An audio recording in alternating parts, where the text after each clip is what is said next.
खराब कर रही हो। शिव प्रसाद और उसकी पत्नी दोनों को वो रास्ते में मिल गए। अरे भाई राजू, तेरे पास इतना पैसा आया कहाँ से? मुझे बता तो सही, जरा मैं भी देखूं क्या बात है। अरे हाँ भाभी, जब से अमीर बनी हो दिखाई ही नहीं देती, और इनके कपड़े तो देखो जरा कितने चमक रहे हैं। शिव प्रसाद कहता है, हाँ भाई, मैंने तुझे एक बार नज़रअंदाज क्या किया, तू तो सामने खड़ा होकर भी मुझसे बात नहीं कर रहा। हाँ तुम बिल्कुल सही कह रहे हो, इनकी अकड़ तो देखो, सामने खड़े होकर बात भी नहीं कर रहे। हाँ तुम बिल्कुल ठीक कह रही हो, ये दोनों इतने पास खड़े होकर भी हमसे बात नहीं कर रहे। क्या हमारी कोई इज्जत नहीं है क्या? अरे अगर कुछ नहीं बताना तो मत बताओ, कम से कम ना बोलने का दिखावा तो ना करो।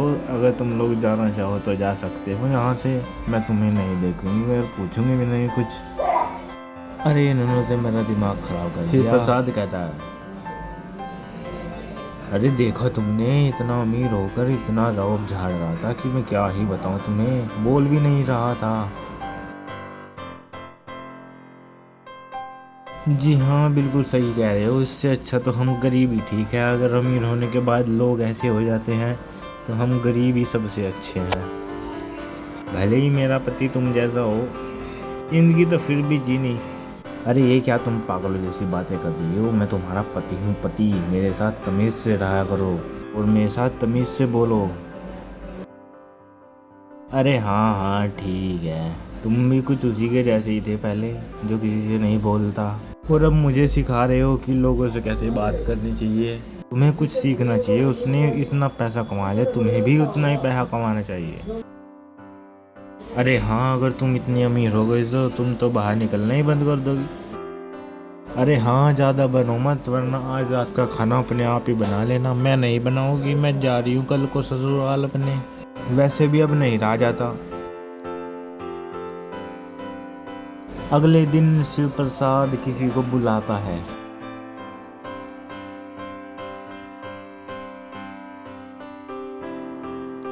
शिव प्रसाद रामू के खेत में जाता है और कहता है, अरे ये अब तक आया क्यों नहीं, पता नहीं कहाँ रह गया। इतनी देर पहले तो उसको फ़ोन करके बुलाया था। इस आदमी से मिलने के लिए हमेशा मुझे ही इंतज़ार करना पड़ता है। चलो थोड़ी देर और देखता हूँ। वहाँ पर एक दूसरे गांव का लड़का आता है। क्या हाल है सेठ, कितनी दिनों में बाद मिले हो। अरे तू वो छोड़, तेरे पैरों में मेहंदी लगी है, इतनी देर से कैसे आया तू, मुझे जल्दी जल्दी बता। और मैंने तुझे पहले ही बताया था, बहुत ज़रूरी काम है। अरे हाँ सेठ, गांव वालों से बचा कर आया हूँ, हमारे गांव वालों की दुश्मनी चल रही है ना, इसलिए। शिव प्रसाद थोड़ा सोचता है, फिर शिव प्रसाद कहता है, ये लो पेमेंट के पैसे, तुम्हें मैं आधे पैसे दे रहा हूँ और आधे पैसे तुम्हें काम के बाद मिलेंगे। तुम्हें मेरा काम करना होगा। अरे पहले मुझे काम तो बताओ, काम क्या है, उसके बाद मैं डिसाइड करूँगा कि तुम्हारा काम करूँगा या नहीं। उसके बाद मुझे पैसे देना, ठीक है? हाँ वैसे भी तुम्हें देखकर लगता नहीं तुम कोई सही काम दोगे, जरूर कुछ उल्टा सीधा होगा काम भी तुम्हारा। हाँ तुम उस राजू को तो जानते हो, तुम्हें बस उसके घर में जाना है और वहाँ पर देखना है कि क्या सामान है, और फिर आकर मुझे बताना है। सब कुछ अच्छे से देखना और उसके बाद वहाँ से वापस आना। ठीक है, अगर वहाँ से कुछ चुराना ना हो तो मैं वहाँ जाऊँगा, वैसे वो बहुत बड़ी हवेली है। अरे हाँ, बस तुम्हें पता करना है कि वहाँ सामान क्या क्या है। ठीक है चलो, मैंने पैसे भी तुमसे ले लिए और अब मैं चलता हूँ। मैं कल वहाँ पर जाऊँगा और वहाँ पर जाने के बाद मैं तुमसे मिलूँगा। काम इस तरह करना कि किसी को कानो कान खबर ना हो, और उसके बाद तुम मुझसे मिलकर जाना शाम के टाइम। ठीक है फिर चलो, मैं चलता हूँ, मेरे घर जाने का टाइम हो रहा है। मैं ज़्यादा लेट भी नहीं जा सकता घर पे, क्योंकि मेरी बीबी इंतज़ार कर रही हुई, बहुत खूंखार बीबी है मेरी, तुम्हें पता नहीं।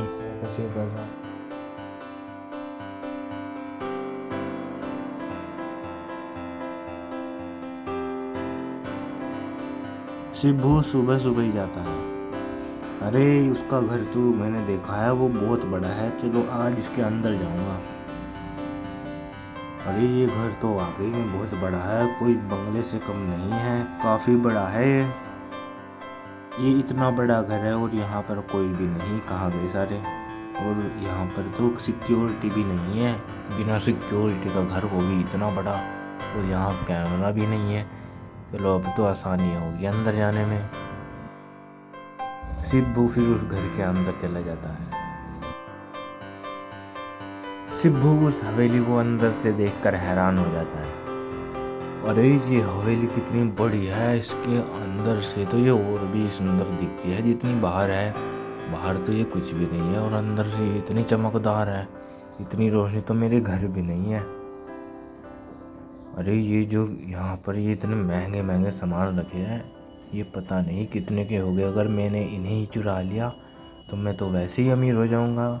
मुझे लगता है कि उसने कुछ ज़रूरी काम से ही मुझे भेजा है, तभी उसने इतने पैसे दिए मुझे यहाँ पर आने के लिए। वैसे भी मुझे पैसों की ज़रूरत थी, इसीलिए मैंने पैसे लिए और मैं यहाँ पर आ गया। अब पता नहीं क्या होगा, अगली बार नहीं आऊँगा यहाँ पर मैं। और ये दूसरा कमरा तो देखो, ये बेड भी कितना बड़ा है, मेरे घर भी इतना बड़ा बेड नहीं है। पास से तो और अच्छा है। इस गद्दे को तो देखो कितना बड़ा है, इतना बड़ा तो मेरा बेड भी नहीं है। और ये दीवारें तो बिल्कुल ऐसी हैं जैसे बिल्कुल सोने की हो ये।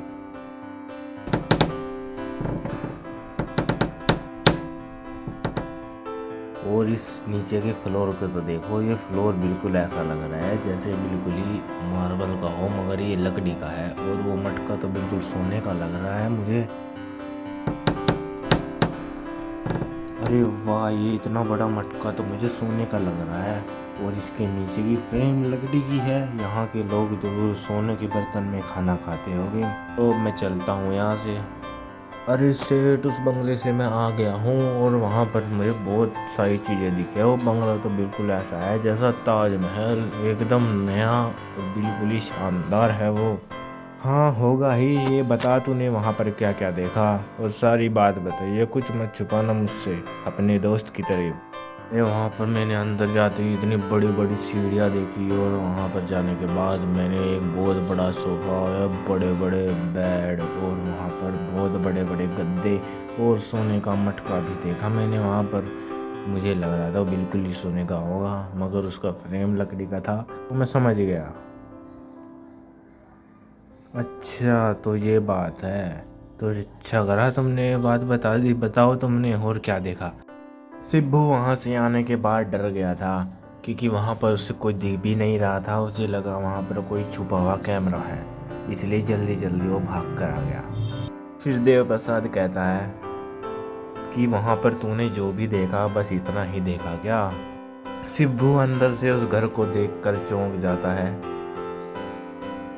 ये बता, तूने बस वहाँ पर यही देखा, बस इसके अलावा और कुछ तो नहीं देखा, कुछ अलग? अरे नहीं नहीं, वहाँ पर ज़्यादा सामान भी नहीं था, वहाँ पर ज़्यादा खाली जगह थी, इसलिए मैं बस सामान देखा और फिर आ गया। चलो ठीक है, फिर अगर तुमने इतना ही सामान देखा वहाँ तो ठीक है, चलो। और मैंने एक चीज़ और नोटिस की, वहाँ पर कोई सिक्योरिटी और कैमरा नहीं था वहाँ। अच्छा, एक भी सिक्योरिटी और कैमरा नहीं था? हाँ, इतने बड़े घर पर सिक्योरिटी और कैमरा नहीं है, ये तो बड़ी अजीब बात है। और मुझे वहाँ पर घर के अंदर भी कोई नहीं दिखा। राजू और उसकी बीबी, वहाँ पर कोई भी नहीं था, मैं अकेला था पूरे घर में। बताओ, फिर ये अजीब बात है ना? मेरे लिए तो ये बहुत अजीब बात है, इतने बड़ा घर में सिक्योरिटी नहीं और कैमरा भी नहीं। शिव प्रसाद शिब्बू की बताई हुई सारी बातों पर गौर करता है। चलो ठीक है, फिर मैं चलता हूँ, मेरी बीबी इंतजार कर रही होगी। राजू, अब तो तेरा सच मुझे पता चल गया। अब तो जल्दी खुलासा होगा तेरी इस अमीरी की बात का। शिव प्रसाद देखता है कि वहाँ पर एक छोटी ही लड़की काफ़ी देर से खड़ी उसे ही निहार रही होती है। अरे ये लड़की, इस लड़की ने कुछ सुना तो नहीं? ये मेरे ख्याल से बहुत देर से वहीं पर खड़ी हुई है, शायद इनने सब कुछ सुन लिया इस लड़की ने। फिर शिव प्रसाद वहाँ से जाने लगता है और वो लड़की अभी भी वहीं पर खड़ी हुई होती है। अरे पता नहीं वो राजू कैसे इतना जल्दी करोड़पति बन गया, और उसके बारे में किसी को कुछ पता भी नहीं। इस राजू की सारी बातों के बारे में मुझे जानना है अब तो। दास, ओ दास, कहाँ रह गया तू? जल्दी बाहर आ घर से, तुझसे कुछ बात करनी है मुझे। हाँ जी, आ गया मैं। बताइए क्या बात है? आज तो आप मुझे कुछ ज़्यादा ही दुखी लग रहे हैं। लगता है कुछ घटना हुई है आपके साथ। मुझे सारी बात बताइए, क्या पता मैं कुछ हल निकालूँ आपकी बात का। मुझसे शर्माइएगा मत, क्योंकि मैं आपके छोटे लड़के जैसा ही हूँ जिसे सारी बात बतानी चाहिए, और आप मुझे सारी बात बता सकते हो बिना डरे, बिना हिचकिचाए। चलिए फिर बताइए। अरे तू पहले इतना बड़ा तो हो जा कि मेरी बात का बोझ तू उठा सके। तेरी तो कुछ समझ में भी नहीं आएगा अगर मैंने बात बता दी तुझे अपनी, इसलिए पहले बड़ा हो जा और जल्दी से जा और अपनी मम्मी को बुला के ले गया बाहर। तेरी मम्मी के पास मेरे थोड़े पैसे उधारे हैं, मुझे वो पैसे चाहिए। जा देख, तेरी मम्मी है नहीं घर पे, और मुझे बता अगर हुई। शिव प्रसाद के फ़ोन पर किसी का कॉल आता है।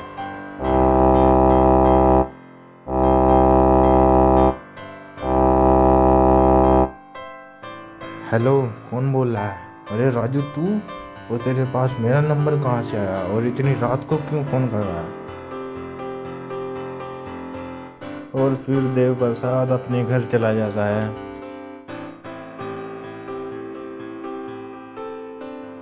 अरे भगवान, कहाँ गई? जल्दी से आ जाओ, मुझे बहुत भूख लगी है, कुछ खाने का भी लेकर आ जाओ। पूरे दिन से मैंने कुछ भी नहीं खाया। हाँ, क्या बात है, भूख लगी है क्या? अरे हाँ, पेट में चूहे दौड़ रहे हैं, कुछ ले आओ जल्दी से। अरे ऐसे कैसे ले आओ? मैंने मना किया था मैं कुछ नहीं बनाऊंगी, और मैंने कुछ भी नहीं बनाया। अब तुम्हें खाली पेट रह कर ही गुजारा करना पड़ेगा राजू की तरह। तो गाइस, वीडियो अच्छी लगी है तो वीडियो को लाइक कर दो और फटाफट से चैनल को सब्सक्राइब कर लो।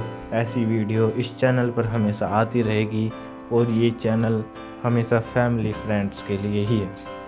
हाँ, जनता से लाइक सब्सक्राइब भी तू ही बोल दे। अब इन दोनों की लड़ाई में ये कहानी यहीं पर ख़त्म हो जाए।